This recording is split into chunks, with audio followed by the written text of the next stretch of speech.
Welcome to Corporate Time with Tom and Dan. I'm Tom. I am Dan. We are live on YouTube and Twitch, and you can subscribe and watch us Monday through Friday as we bumble through this silly thing called life. Let's talk about MANSCAPED. Hey! Wow. How do you shave your pubes? How do you Look at shave your that. downstairs pubes? How do you shave them pubes? Or your beard. Yeah, or your beard. You can go to manscaped.com, promo code TOMANDDAN20 for 20% off your purchase, free shipping worldwide. Yes. You can get Skin-safe technology for all of your parts. Big, small, it cuts them all. I like this little portable shaver you could throw in your car and shave your face. You could shave your face with it, throw it straight out of your sunroof right into the ocean if you wanted to. It's that small. You can do that. There you go, Manscaped. The box doesn't say your beard will thank you. What does it say? I don't know if I can say it on ACT. Your balls? You can say anything You now. can say balls. Oh, okay, yeah. Your balls. It says your balls will thank you. Yeah, your balls. Their logo is balls. Do you have any idea what we've said on the show? We've gone, further than balls. It does a terrestrial Balls radio. There's There's no I one just don't want monitoring you guys to lose your client again. It's fine. No, we'll definitely lose them again. They're already gone. Nothing can be done. Nothing can be done. Yeah. Don't put this in there, Tracy. Yeah, cut this part out. Anyway, so Kenny Samsel's here. How you doing, Kenny? What's up, buddy? Good to see you, man. Go Magic. Yeah, it was a heartbreaking day yesterday, but I would say going back, you were talking about what you were dealing with the boat dude who was disabled, and it took him like 10 hours to get around the counter and stuff. I had to deal with that too. In the production work that I've done, there are often times I have to like work with a bunch of creative people, to print like step and repeat banners and logos and stuff like that. We're familiar. We're superstars. Yeah. We've had a step and repeat now and 100 times. I had a client, and just consistently the logos that we were being sent were just super pixelated. They were or they were wrong, like they just weren't like the updated logos, the logo from the 80s. Yeah, we do a lot of that. And it was we're known for our pixelated logo. Yeah, it was frustrating. It took a lot of time. It wasted a lot of time and money and stuff. Come to find out, this happened the last couple years, and I found out this year everyone was like, "Hey, these logos are going to be good." Apparently, the person who was procuring you the logos was blind, and they were using like speech to text in order to like procure the logos. And I'm like, "So you're anti-blind, is what I'm hearing." But you put the blind person in charge of logos. Who knows logos better? Logos. I mean, who knows logos better than a person who anything can be a logo? The sky's the limit. Right? So talk about thinking out of the box. Have someone who is sight impaired design your logo. I'm serious. Now, why would they do this, Kenny? I don't know. Okay. And it really boggled my mind. I was like, I get, obviously. Why did they tell you that, though? That's the weirder thing. Wouldn't they be embarrassed that went on for 20 years or whatever? And right? You don't say that. You just go like, hey, the logos will be good this year. And you're like, why's that? And they're like, we don't know. And you just leave it at that. I think they were trying to. Or was it a joke? If that was a joke. They were making a joke. They were like, it was a blind guy in charge. It wasn't, because the organization in and of itself is for groups of disabled people. Right. So there was no way it wouldn't be a blind guy because they're all blind guys. Well, it's not all blind. Yeah. I mean, well, your chances are higher. I'm just saying the hearing impaired should be in charge of the logos. Right. That's what I'm saying. It's not. I'm not saying. And you let the blind guy do sound. I'm not saying. We figured it out. We figured it out. You let the blind guy is doing what I do. He's mixing console. Yeah, because you could hear better if you're blind, and same thing with. I know that's what I've heard. Yeah. Like you get your other sense. You get super hearing. Yeah, your senses heighten. Whichever to compensate for the other one. It's like being on ayahuasca. I guarantee, though, the person who did that was a Tom and just wanted to avoid the uncomfortable situation and didn't realize that. And they're like, let's just let him do it. So you think if Tom worked in your business and a blind guy gave him horrible logos because he's blind, that Tom wouldn't have the chutzpah to tell the blind guy to get the regular logos? Exactly. Yeah, that's exactly what would happen. I think you're right on that. Yeah. Give this man a prize. I think he's correct. And it would go on for years. Yeah, nothing can be done. Yeah, nothing can be done. So, Kenny, the roast of Tom Brady was last night. Yes. Mm-hmm. And it was all over social media. And there was two things that bothered me. One of them, I didn't even watch it. I was just over impressed. Tom Brady. I will say I was impressed that Belichick was there. For him being a grumpy old man. That's the first thing that bothered me. Leave Leave Belichick out of this. He doesn't have anything going on, and it does look weird to have him there. It does. Because they had him for the opening skit where he's telling Drew Bledsoe, like, the Tom Brady's coming in, the whole thing that happened when Tom Brady took over Bledsoe, which started his career. But Belichick is just reading the teleprompter because he's not an actor, right? Yeah. So it's like it's awkward. We got this new guy who's coming in here. He's gonna be on the team, Drew. Yeah, look it up. You play the audio because it's awkward. And then I'm like, why did you bring Belichick? I understand they want the ratings and they want people to talk about it. And they're like, oh, let's have Belichick in there. It's just when you have him involved in the skit, it's awkward. And it's like it makes me like, oh, Belichick, you ruined it.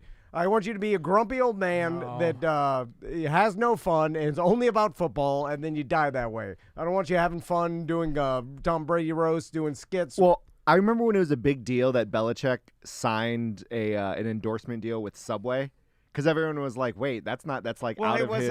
It was a charity thing. Well, yeah, but then he actually appeared in the commercials. But what was crazy is they asked him about it like a press conference. He's never eaten at a Subway in his life. Yeah, because he was just like, "Oh, I'll get." I love the $5 foot man. No, he didn't. Yeah, and he butchered it. He was like, "I'm gonna get one of those super subs or whatever they have." Get the super duper. Yeah, I remember that. We talked about it on the show. Yeah. I can't find the opening because it's all split. Everything now, if you want to search for it, you have to preemptively load it up. God, bless it. It's too hard to find anything. And that's not the big headline news, which I'm sure might be your other angry comment. So the next thing that you see all over social media, and by the way, it's pretty funny. Nikki Glaser killed it, by the way. She's pretty good at the roasting. Yeah, she's always been really good. And also, before I get to this, what do you think the motivation for Tom Brady doing this is? Because it's not money.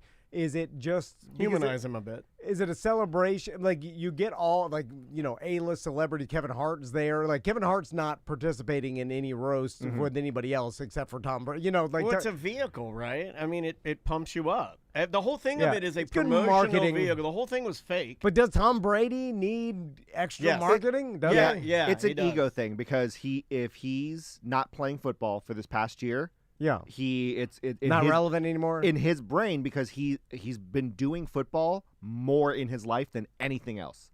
So by not playing football for a year, I think it's like, hey, I just need to refresh myself in the public eye because he's going to join broadcasting. That's what they're next doing. Year. They're getting his face out there ahead of time and softening us to him being like this likable guy, and he's not.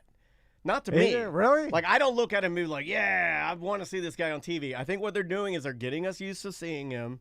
So when we do see him a lot, hopefully we'll like him. I think Tampa Bay Tom Brady actually, because New England Tom Brady, everybody hey, he's still weird. He's just a weirdo. That's the thing. I think he's more of a weirdo, and I think he's doing something like this. Like, see, I'm not a weirdo. I'm more. I can make fun of myself. Like even my wife's in the chat room, and I agree with her. She's like, he's not likable at all. He's not. Like, I'm not saying he's not unlikable. I mean, I'm sure there are people that like him, but he isn't when I look at Tony Romo, I'm like, yeah, look at that guy. That guy's fun. That's a fun guy. Yeah. But I don't know what that is. I don't know what you label that. Well, because he's too disciplined, he's too much of a winner. So it's even it's hard the craft thing was weird. Okay, so is that what you're going to talk about? Yeah. So how do people not think that's fake? Well, it's obviously planned. Yes, 1,000,000%. And so, because they for sure had multiple production meetings and with Tom Brady involved and everybody, Jeff Ross. He saw every joke. And they every single joke. They for sure had some things off limits. Like, I'm sure Tom Brady's like, don't make fun of my kids or whatever. Don't talk about tongue in the strawberries and me and my kids are tonguing each other. It's weird because they did make fun of his kids. Not to a certain extent. Right. Yeah, right. Again, he saw the joke. Yeah. So that's fine. Yeah. So they had pre-production meetings. At this level, there's no way they're letting some of the best comedians in the world just come up with whatever joke with him. Whatever joke they want.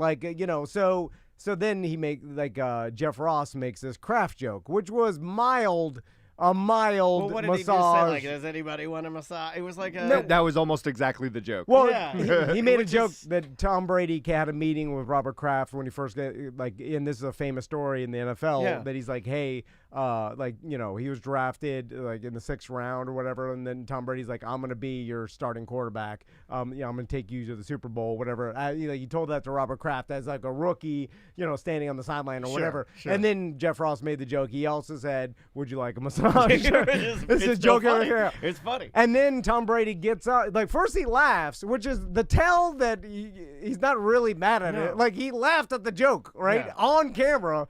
So it's not that bad about and it. it was done by the guy who does those jokes. It's by the roast master Will general. Smith also laughed at the Chris Rock joke. Which he could just be insane like Will Smith is, but well, they're both weirdos. But then he got up and he's like, knock this S off or something like that. Yeah, you know what that reminded me of? When old what's his name in The Walking Dead was like, they farted with the wrong guy. It's not a real reaction. It's not an authentic reaction. The whole thing's fake, and anybody that believed that, it was like, oh man, Brady really shut it down. The whole thing's fake, and you're an idiot. So I'm inclined to believe that, but it's, I would say, a not 0% chance that it was real because Tom Brady is so weird and out of normal reality, and he is sheltered in life. But it was Jeff Ross. It's the only guy that would make the joke. It's literally been it's as orchestrated as anything else. And I understand that, but if you're Tom Brady, you know nothing about Jeff Ross. You know what I mean? Like, he is a non-factor in your world. Had pre-production meetings, and they all met each other. Yeah, read this. But he doesn't, again, I agree with you guys, but just in a devil's advocate way, it was like, I'm pretty sure Tom Brady's like, oh, okay, this guy tells roast jokes without any background, without any history. Doesn't matter how many pre-production jokes, there probably was a point where Tom Brady laughed, he looked at Kraft looked uncomfortable, and he goes, uh-oh, I need to stand up for Kraft because, I see he's uncomfortable. Now, see, my take was when Tom and I were talking about it this morning. Can I say this? Yeah. My take was Robert Kraft was there, right? Yeah. Yeah, this so was my Robert take Kraft knows they're gonna make massage jokes. Or he's like, uh-oh, right? He was arrested on tape. Like, it was the biggest joke. And how's the only way you can do it, right? In that room, if it's your roast and you're completely in control of it, the only way you can do it is if you have the main guy, Jeff Ross, do it. Then you get up, and in order to save face with your dumb old man friend, you're like, hey, knock that off. And then that way, you've done your due diligence to Robert. You've let the joke get out, which is what you needed to do. But why does he even need to say, like, it is weird. Like, okay, so I get a text later from Kraft. It's just an easy way to be like, I got your back. You're good. So, but that was pre-planned, like Jeff Ross and when they were talking about, like, Tom Brady's like, I'll get up and tell you to knock it off. Like, they knew that Jeff Ross knew that was going to happen. I do believe in that. And they may not have discussed that, but I think the plan was to act, hey, that's across the line. Yeah, because it's like, make fun of me. Don't make fun of, don't make fun of my old man, buddy. So, but even further than that, what's weird, if that is the motivation, it's weird that isn't even is a motivation with the fact that Robert Kraft voluntarily showed up to this roast. Which makes me believe it even more. Which makes me, that someone around Robert Kraft's like entourage must have told them, like, hey, someone's gonna make fun of the I believe Asian massage parlor thing. Yes. Like, you're sitting there, like, you're a huge target. 100%. That's a huge funny joke. Like it's going to happen. Old man gets the hand at the Asian massage parlor. Like, so someone must have warned Kraft. Like, so he must have an inkling to interact with him I'd have to interact with him for 30 seconds to know how dumb old man he is. Or is he so out of touch? I have to interact with him for 30 seconds. I can tell this on any man. If you put me in front of any dumb old man, if I can interact with him for 30 seconds, I can tell you whether or not you can pull a Brady and just, like, push how it with over. it are you? You can just kind of, like, he didn't even hear it. You have to realize a lot of billionaires are surrounded by so many yes men that no one dare even bring up that he could have a remote chance of being made fun of.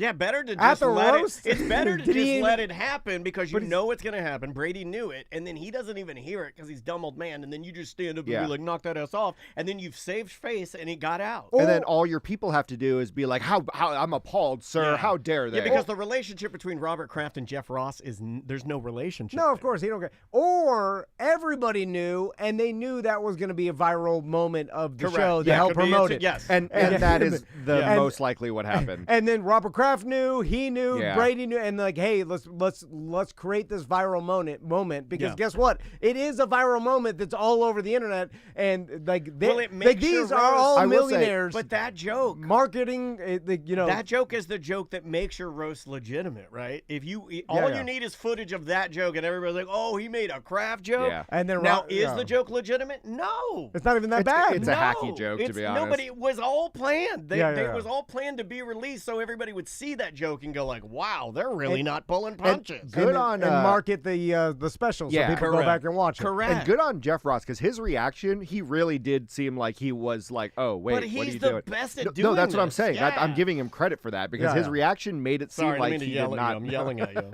I mean, Sorry. he came out in O.J. Simpson is in hell dress, they wheeled him out there and like Rose have notoriously. I like the fact that they do him uncensored because it's Netflix, which does it's a breath of fresh Not air. enough smoking though. That I want them all vaping or smoking because it was better. I remember watching the old Friars Club roast with my dad. Occasionally, and everybody was like drunk and smoking. Yeah, and I want that. I want an unhealthy roast. I want it to be like everybody in a room killing themselves with alcohol and cigarettes and then being mean to each other. Well, there was a time, though, that Comedy Central was airing them uncensored. I mean, they'd be at like 11 o'clock or midnight like or Pam whatever. Anderson, Roseanne Barr, when they were doing all Yeah, those. exactly. Yeah. And they went. I'm guessing they went over some of these jokes with Tom Brady, but like they made fun of Giselle cheating on him with a jiu-jitsu instructor and that whole thing, or there was a lot of those jokes and stuff. So obviously, and that's his kid's mom. You know what I'm saying? So so he must have been cool. So that's another thing too, is like if he never did this, right? And he just goes and does a broadcast, because like other famous NFL players, like maybe some of them have done it, but I'm not sure. Like a roast? Yeah, a good one would have been Dan Marino. That'd be a good one. Yeah, but I don't think he takes jokes very well. No, I think He it's takes nothing well. Yeah. I think he'll knock you off the stage. And they can straight up bring up him banging that reporter, getting her pregnant or something. Yeah. Did you have an abortion? Yeah. One segment would just be all of his YouTube videos of him losing his GD mind when he flubs a line on teleprompter. Like, you may have killed the best quarterback of all time, but you had your DNA. Anyway, what is wrong? No, I'm just saying they get up. But anyway, so if Tom Brady never did this, I can make the argument that that nothing really changes, and he's a successful broadcaster. Yeah, but this is the step. You need to go when you're an unhuman alien weirdo. Yeah. Where you're non-strawberry eating, making out with your kids. Yeah, but then in order to make yourself normal, you have to appear human by letting the other humans pick at your weirdness to a point where we're like, okay, you've done enough. You're one of us Also, now. if he goes into broadcasting, he needs to protect his relationships with the teams. Yeah. And not that I'm saying this does that, too. but if he's going to be working with it, he doesn't want to have he can, comment on a bunch of other teams, but he now no longer has access to the Patriots because Robert Kraft is upset.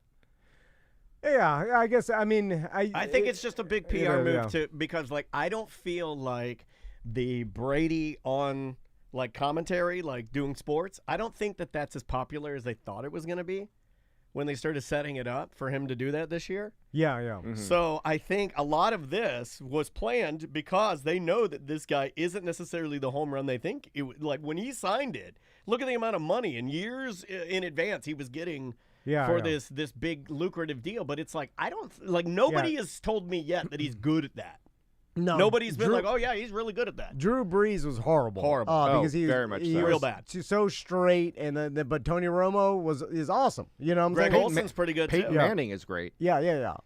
Matt Ryan's pretty good. I mean, I'll give him some love. Matt Ryan's pretty damn good. When you've got all these other guys that are arguably better than Brady, you have to do some things to make this guy look good. Well, we haven't heard Brady do it yet, and also you can just tell by the way he carries himself is not going to be good. When he threw the Lombardi Trophy from boat to boat, that would to me changed his perception publicly to and then he was drunk on tequila, stumbling, and they were like, I think that's the outlier, right? Yeah, well, that people started thinking about him differently after that. They're like, oh, this guy's fun. But he was also in the Ted movies, and he's done goofy commercials. You know what I mean? So, but it never quite looks right. It always looks a little like, what are you, man? It's never been comfortable. Yeah. Like him in anything in any commercial, on any appearance, even in the roast. I'm sure if you look at it, the Robert Kraft thing when he stood up, it's like, oh man, you are a weirdo. There was when he hosted SNL too, back in the day. And there was a sketch where they were making fun of those old like sexual harassment, workplace videos. Yeah. And a guy comes up and be like, "Hey, Sheila, how's it going?" And she was like, "No, big X." And Tom Brady shows up wearing just like tidy whities, but because he's handsome Tom Brady, that's okay. And then that made it. That was like the crux of the joke. But I was like, oh, okay, that's gonna normalize him. It's Tom Brady goofing around in tidy whities, and like nothing happened from that. People still thought he was a weirdo robot. Well, because you have to be that to be the best NFL quarterback of all time, Right. to win that many Super Bowls and stuff and his entire life has to be so disciplined with his diet and his exercise and his training that how the hell do you come off, to anybody Well, in you're the not meant public? to come off like that. You're a sports star. Yeah. Yeah. Like, how can anybody relate to that? Yeah, It's I like- don't even care how you come off because you're not supposed to do that anyway. You're Tom Brady. This is from the chat room. Obi Jim Kenobi says, "I don't get roasting sports people. I feel like the roast only hit for comedians and actors because it's a show and these people don't act or perform." It's kind of what Tom was talking about. Yeah, I mean, that it is a little fish out of water. Look at right? the NFL honors, because the NFL honors opening monologue is just a roast of it, and then how many times do they cut to the players in the audience and they look uncomfortable or pissed off? Well, also, And it's the tamest jokes from like Keegan-Michael Key, you know what I mean? Right. Supportive jokes. Yeah, Well, but then Dak Prescott will like be all upset that he made fun of the Cowboys. well, because these guys aren't used to being made fun of, and they've always, since they were in middle school, sheltered, and like this guy's got a chance to make the NFL. Like Dak Prescott in high school was they knew. NFL bound. They knew. Like and then so he was always a celebrity, at least in a small town or wherever. I don't know where Dak Prescott went. Maybe Texas, or, I don't know where. But anyway, so I don't know his story. This he guy, went to Mississippi State. he's been, coddled since high school and surrounded and insulated, and not very, made fun of by the public. His name is Dakota Rain. That's where Dak comes out. It's Dakota Rain Prescott. Oh, really? Yeah. Man, you should do a sports segment on our show. This guy knows he knew Mississippi State. Dakota Rain Prescott. Yeah, I happen to actually That's his know real facts name is and- Dakota Rain. He has a porn star name? That's a porn star name, right? Dakota Rain? All right, we're going to take a break, and Kenny's going to stay for our BDM show later today. I didn't agree to that. But we're going to take a break, and when we come back, we're going to talk to Tyler from the Orange County Library System about his book about Florida. Yes, sir. So we'll be right back. Awesome. So we didn't get to get it. We'll talk about this that's stuff. fine. Yeah. I just know that Tom Brady roast was. Everybody was talking about it. Oh, it's actually Rain Dakota Prescott. So Dakota's his middle name. Oh, really? Yeah, it's Rain Dakota Prescott. So his parents are weirdos. That's a aggressive His name. his parents' names are Nathaniel and Peggy. And they named their son Rain. Rain, Rayne. Huh. I think I'd go with Dak, too.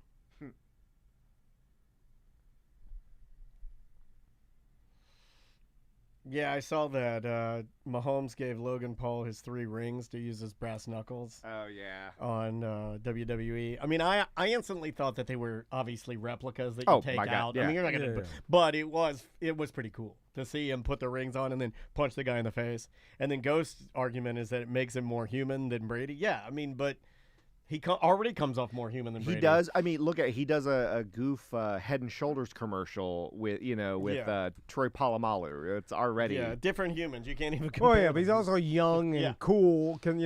Tom Brady He's is an older dude. 46-year-old man. That it was also like Tom Brady went to Michigan, which is like a prestigious college football. Yeah, and then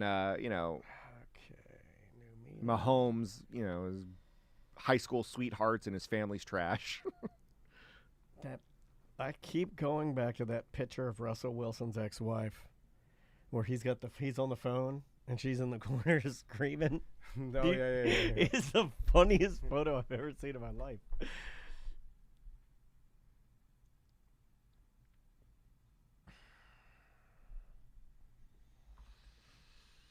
Alrighty.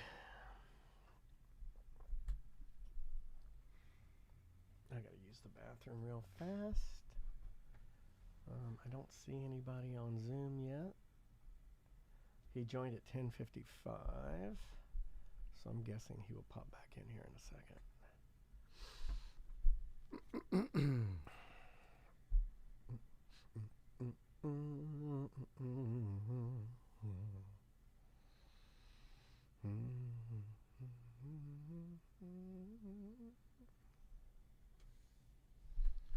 When's Tyler's appearance? May 18th. All the information is right here. Oh, thank you, buddy. Right in front of me.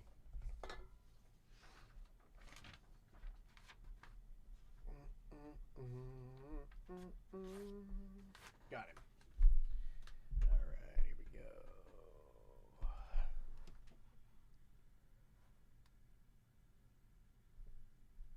go. Hello. Hi. Hey, Tyler, Hey, what's what's up? up? There we Hey. go. We got you. All right. Can you see us okay? Yes. Hey there. Awesome. Awesome. Hey, thanks for your time. We appreciate it. That's Thanks gonna for having. No, anytime. And sorry, I saw you popped in at 10:55. We were just finishing up. Apologies on that. And can you hear us okay? Is that all right? I can. Can you hear me? I'm at like my mom's house right now, helping her with some stuff. So Sounds okay. great. No, Yeah, you're you're good. You're good. It sounds perfect. We'll get going right now. All right, Is Mr. it a video interview? Is what now? Is there going to be a video component to this? Yeah, you're Yeah. actually, we can see you right now. Like, Right. I'm switching back and forth, but it's like, if you want to stay like that, you look fine. You look fine. Don't lie to me. Not. No, you're fine. good. You're you good. look fine. You're Yeah, good. yeah, You yeah. can't look any worse than this mug. You know, like you're good. You're good. All right, Mr. Van, here we go. In 3. Welcome back to A Corporate Time. The Orange County Library System is hosting the Orlando Book Festival on Saturday, May 18th. And we have one of the authors that's going to be speaking there. Sounds like something that Andrea, my wife's grandfather, would really be into because he is obsessed with Florida. Yeah. He is a 101-year-old Florida man, and he loves everything Florida. Yeah, and we have the author to The Thing About Florida, Exploring a Misunderstood State. Tyler Gillespie's on the line with us. How you doing, Tyler? Hey, great. Beautiful day. Thanks for being here, man. We appreciate the time, and congrats on the book and what you're doing here with the library. We think that's super duper cool. Thank you. So, Tyler, you're fifth generation Floridian. So tell us about the book. So I grew up, I was born and raised in Largo, Florida, and then I went to the University of Central Florida in Orlando. Nice. And I went to grad school for my creative writing degree in New Orleans. And I was sitting in a New Orleans bar, and someone from Texas, I remember asking me, like, what's going on in Florida, you know? And so that's kind of the origin story for me. Like when someone in New Orleans is asking you what's up with Florida, which I love New Orleans, it's great, but it's like its own unique kind of place. So then you kind of have to figure out what is going on in Florida and then, you know, connect it back to like, how does that influence me and how I see the world? Well, there's a lot of like, you know, I think, you know, especially when you're talking about the South, areas like New Orleans and Louisiana and Florida come up a lot as some of the more unique areas of North America. You know, like we got interesting people, interesting animals, you know, interesting culture and food. And yeah, so I mean, I could see where maybe that would come up. Well, we're also the butt of a lot of jokes. Within our That's kind of what I was saying. Country, and we're odd in the way that our entire state is split up. Like South Florida is almost a different state than the rest of Florida. Then you got North Florida, and the Panhandle is totally different. Central Florida, you know, when it's you're all putting over the together place. a book like that, how do you start? How do you choose where to start? Right. That's kind of my thought, right? There are many different Floridas, different experiences of Florida, and this is kind of my version of it. So I started with the Florida Man headlines, and I wanted to talk to someone who had been a Florida Man headline. So I got put in contact with someone from my hometown who had made it a Florida Woman headline. And I wanted to see what happened next. And her story was a story of redemption. Like the headline was like, woman slaps grandma over Facebook friend request. But that's not what happened exactly, right? There was more to the story. And she ended up using it as a time to make a lot of significant changes. Like she got sober after it, and now she's like a inspirational speaker to folks. Oh wow. And so each chapter kind of looks at the behind the headlines. So when you're talking about interesting people and animals, so I look at like behind the pythons that are eating the Everglades. That was a big headline, and it still is. So then I want to look a little bit beyond that. And so, what is like, because we talk about that all the time. Like, and me and Daniel, we were born and raised here. Both UCF graduates as well. Yeah, and my grandfather, was born in Florida, and his great grandfather wasn't. I think it goes up to like North Carolina or whatever. But he grew up in the Everglades. I grew up in Miami, and then I lived in Central Florida all my the rest of my life. And so, what, as far as like history goes, how have you like figured out what to talk about that way, and how they, because do you have to, Florida really only became popular when AC started becoming a thing, because you don't want to live in a damn hot swamp. Yeah. Exactly. So I do look at the historical influences on like why people were moving here, right? When trains were bringing people down here, and then like you're saying, air conditioning and people, it was like a health seeker's paradise essentially after it got developed, right? And so I look at a little bit of the historical elements, the marketing of the state, why people moved here. It used to be cheap, not anymore, as I'm sure you all know. Yeah. So people were moving down here for a lot of different reasons like that. Yeah, it is interesting. Do you get into any of the corporations that moved here and visited here and like made this area home, but maybe don't make it home any longer?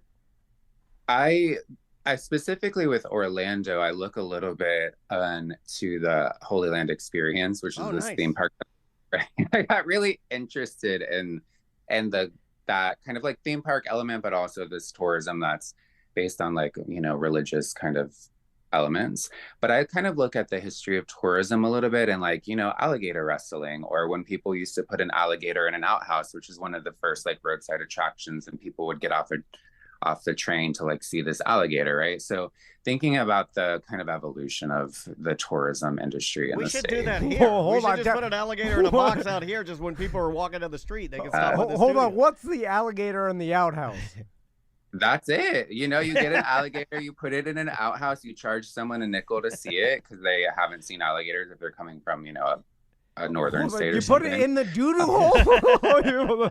Or you just put it in the, like a box? No, you just prop it up on the toilet. You put a top hat on it or something. Yeah, you don't put it in the poop hole.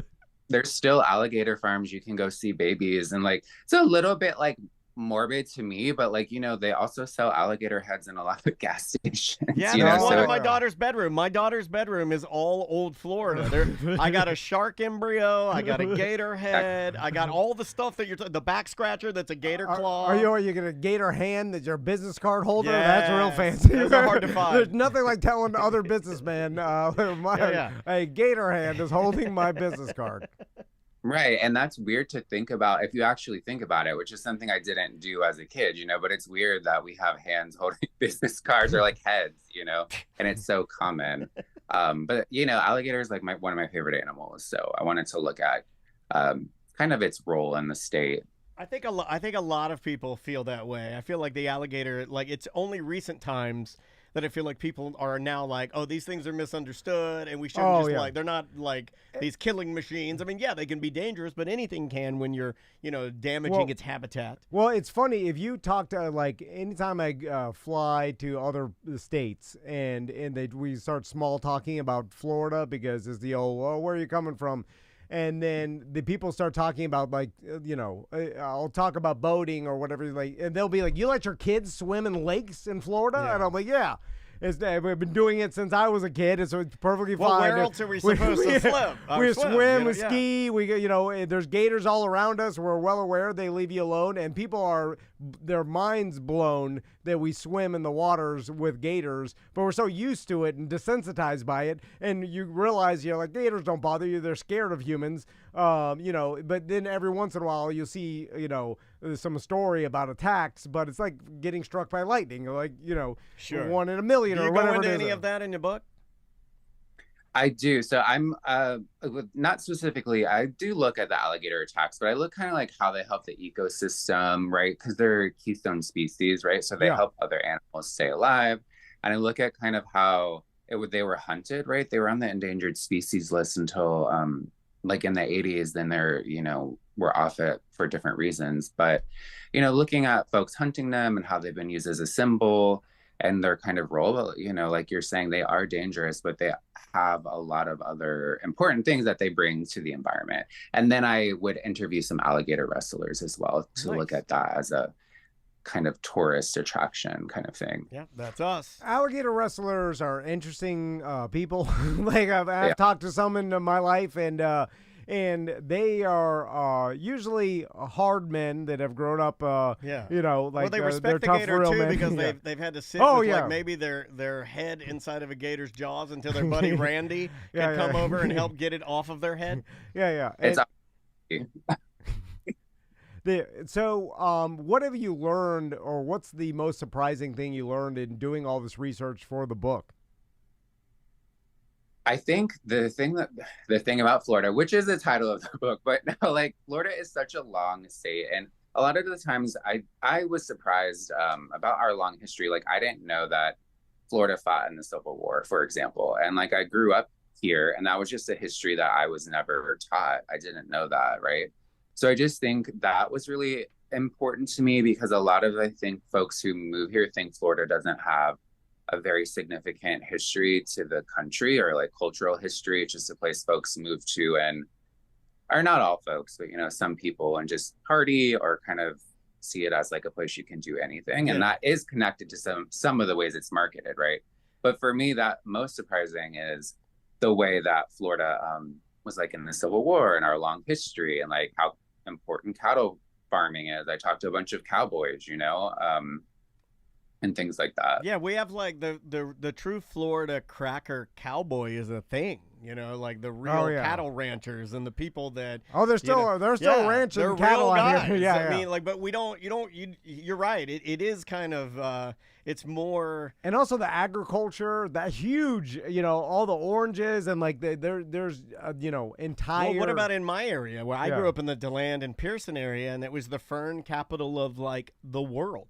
So whenever you were getting foliage, like whenever you order flowers for your grandma's funeral, like all of the accessory flora is from us, like not the flowers, but like a lot of the ferns and a lot of the really rare things that make up the greenery in your floral arrangements all came from Pearson.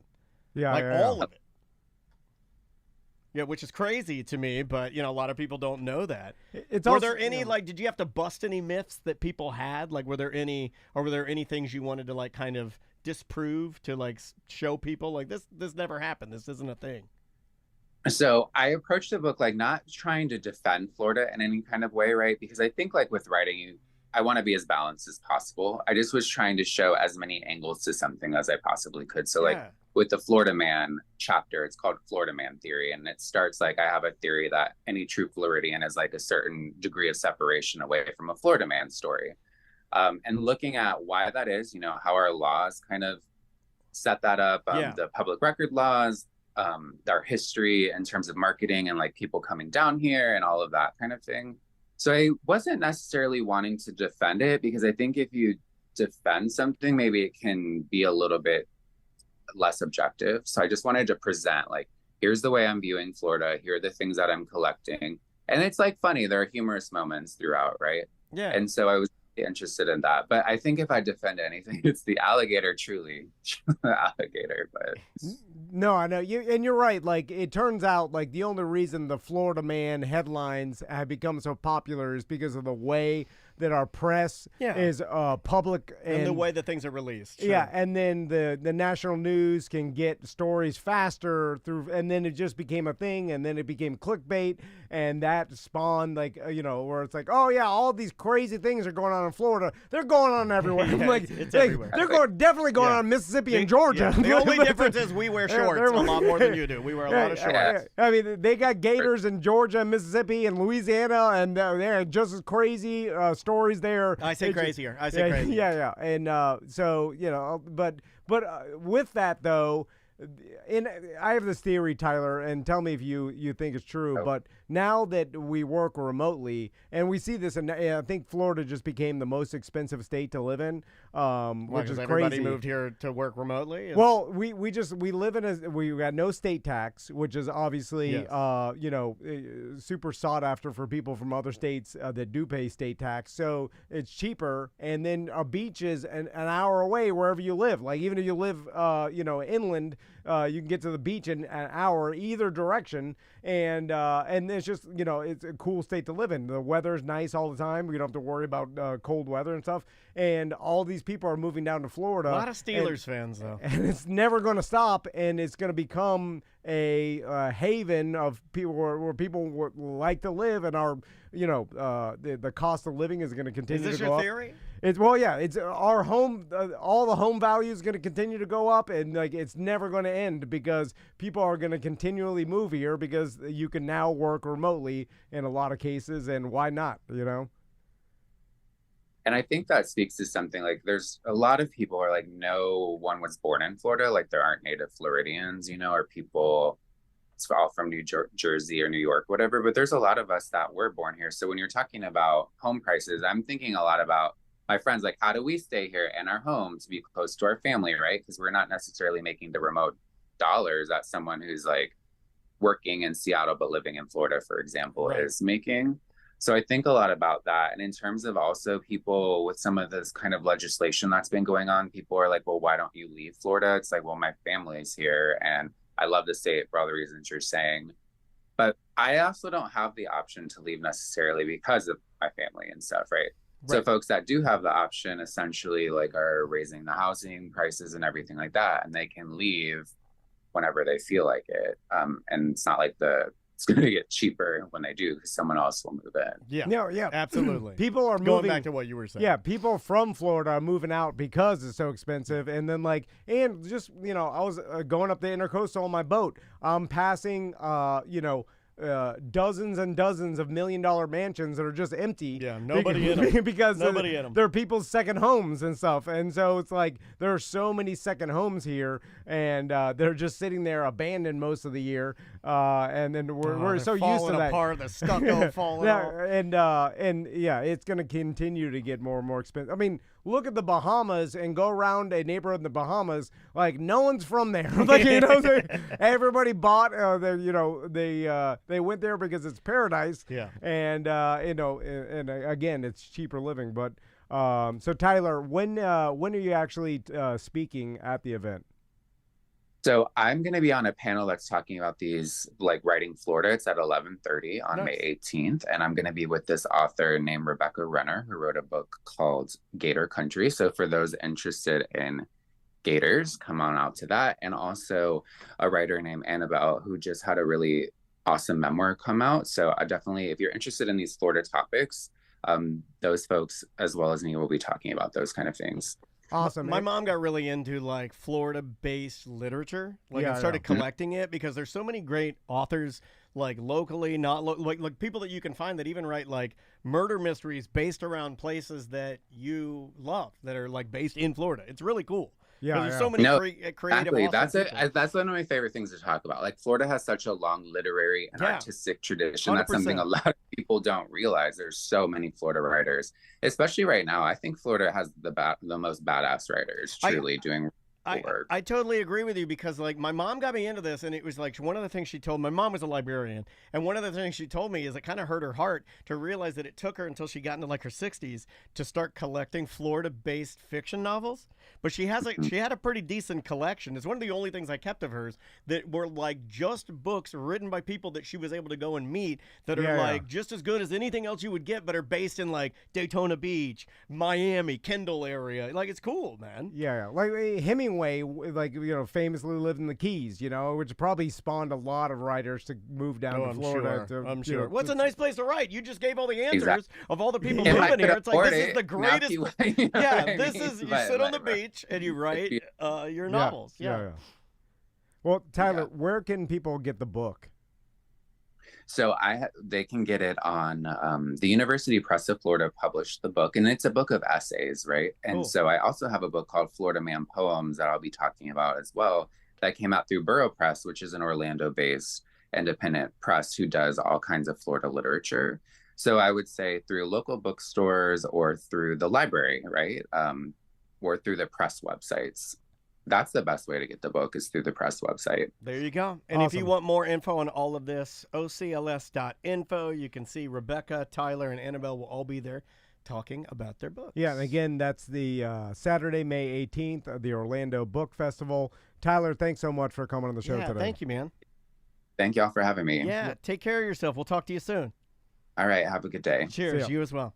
And that is Tyler Gillespie. It's pretty unique to be like fifth, anything more than third generation Floridian, just because, like, I know a lot of people, like my grandfather, born in Florida, in Miami, but above that, usually your great grandfather, like if you're my age, was outside of the state and like migrated down. You know what I'm saying?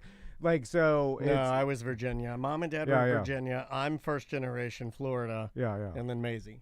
Yeah. So because then you start getting like into the 1900s and stuff, and like pre-AC, and like you're talking about like. But I feel like that's real Florida though. Like if your like family were here and you had a house that didn't have AC, and then you know the joy of when the train came and showed you like. Like some guy came and installed it. I don't even know, some rudimentary air conditioning. Like a swamp cooler. What the hell is this? Like you must have felt like a king, right? Yeah. Like and then if you think about it, like I was talking to those old men, the old men Miami.